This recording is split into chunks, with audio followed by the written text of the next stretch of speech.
Hi friends, welcome to Appu kitchen. இன்றைக்கி நம்ம சமையல் பார்க்க போகிறதுல இந்த கணவாய் எப்படி க்ளீன் பண்ணுறது அதாங்க பார்க்க போகிறோம். இது சில பேருக்கு தெரிஞ்சிருக்கலாம், சில பேருக்கு தெரியாமல் இருக்கலாம். அவங்களுக்கு இது யூஸ் ஆகும்ல, அதனால் வாங்க எப்படின்னு பார்க்கலாம். இன்றைக்கி நான் 2 கனவா எடுத்திருக்கேன். இன்றைக்கி நான் ஊசி கனவா எடுத்திருக்கேன், 2 கனவா. வாங்க இது எப்படி க்ளீன் பண்ணுன்னு பார்க்கலாம். பாருங்கள், பொதுவாகவே கணவாயில் நம்ம மை கணக்காமல் தான் எடுக்கணும். அது உள்ள மை இருக்குது. நம்ம என்ன செய்யணும், இந்த நடுவாக்க இந்த எண்டில் இப்படி கத்திரியை வச்சு நல்லா அப்படி கட் பண்ணி விட்டுக்குருங்க.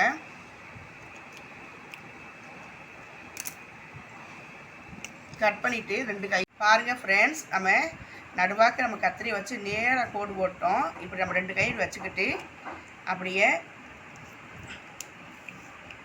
அந்த மை கலங்காமல் எடுக்கணும் ஃப்ரெண்ட்ஸ். அதுதான் முக்கியம் கணவாயில்.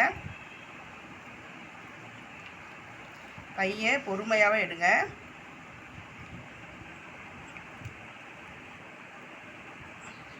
ஒன்றும் அவசரம் இல்லை. இங்கே பாருங்கள் ஃப்ரெண்ட்ஸ், பாருங்கள் நம்ம அப்படியே அழகாக எடுத்துட்டோம். இங்கே பாருங்கள் ஃப்ரெண்ட்ஸ், இதுதான் அந்த மை. கலங்குச்சுன்னா கனவா ஊரா கருப்பாக போயிடும். இதை தான் நம்ம கலங்காமல் எடுக்கணும். இது அப்படியே இங்கே பாருங்கள், இங்கே இருந்து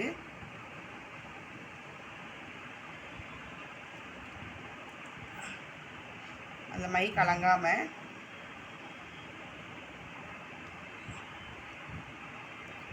மையை மட்டும் பிடிச்சிடாதீங்க ஃப்ரெண்ட்ஸ்.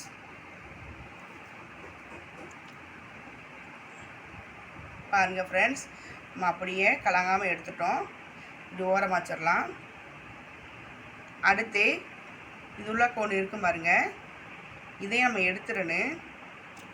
இங்கே பாருங்க, இதையும் நம்ம கட் பண்ணிடணும். கட் பண்ணிவிட்டு நம்ம இதோடு சாப்பிட்டோம்னா நம்மளுக்கு வவுத்த வலி வந்துடும். பாருங்கள் ஃப்ரெண்ட்ஸ், இதை நம்ம இப்படி எடுத்துடணும் ஃப்ரெண்ட்ஸ். இதை நம்ம வச்சு சாப்பிடக்கூடாது, நம்ம வவுத்துக்கு சேராது. பாருங்கள் ஃப்ரெண்ட்ஸ், நம்ம எடுத்துட்டோம். நம்மளுக்கு எப்படி சேஃப் வேணுமோ அப்படி நறுக்கிக்கலாம்.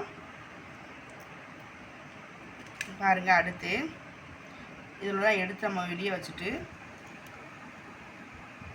கனவா க்ளீன் பண்ணுறது ரொம்ப ஈஸி ஃப்ரெண்ட்ஸ். ஆனால் சில பேருக்கு அது தெரியாது, அது ரொம்ப கஷ்டம்னு நினைப்பாங்க. அவங்களுக்காக தான் இந்த வீடியோ போடுறேன்.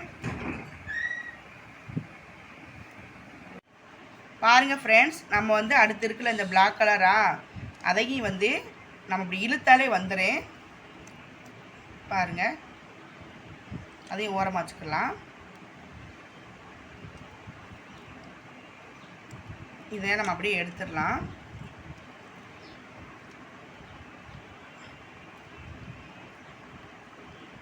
இதை நம்ம கட் பண்ணி எடுத்துக்கலாம்.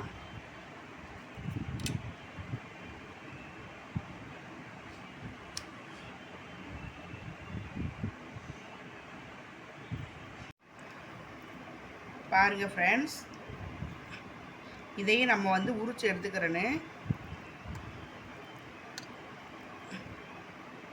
நம்ம இது ரொம்ப ரஃப்பாலாம் இருக்காது. நம்ம கையில் இங்கே அழகாக வந்துடும். நம்ம ரொம்ப கஷ்டப்படணும்னு அவசியம் இல்லை. நல்லா இது உரிச்சுக்கலாம்.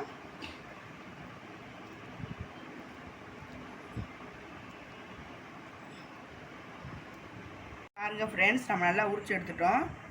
அடுத்து நம்ம இதையும் உரிச்சு எடுத்துக்கலாம்.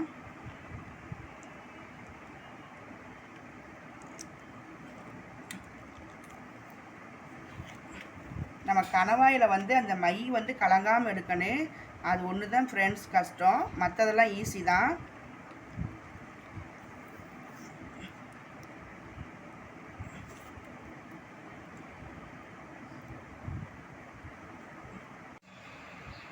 பாருங்கள் ஃப்ரெண்ட்ஸ், இன்றைக்கி நம்ம 2 கனவா எடுத்தோம். அந்த 2 கனவா 3/4 கிலோ இருக்குது. பாருங்கள், நம்ம எப்படி க்ளீன் பண்ணுறதுன்னு காமிச்சிருக்கோம். பாருங்கள் ஃப்ரெண்ட்ஸ், நம்ம 2 கனவாயும் நறுக்கி க்ளீன் பண்ணி வச்சுருக்கோம். பாருங்கள், நம்ம இப்படி தான் க்ளீன் பண்ணணும். ஈஸியாக அழகாக எப்படி க்ளீன் பண்ணிட்டோம் பாருங்கள். இது உங்களுக்கு யூஸ்ஃபுல்லாக இருக்குன்னு நினைக்கிறேன். இது பிடிச்சிருந்தா லைக் பண்ணுங்கள், ஷேர் பண்ணுங்கள், கமெண்ட் பண்ணுங்கள், சப்ஸ்கிரைப் பண்ணுங்கள், பெல் ஐக்கனை கிளிக் பண்ணுங்கள். தேங்க்ஸ் ஃபார் த வாட்சிங்.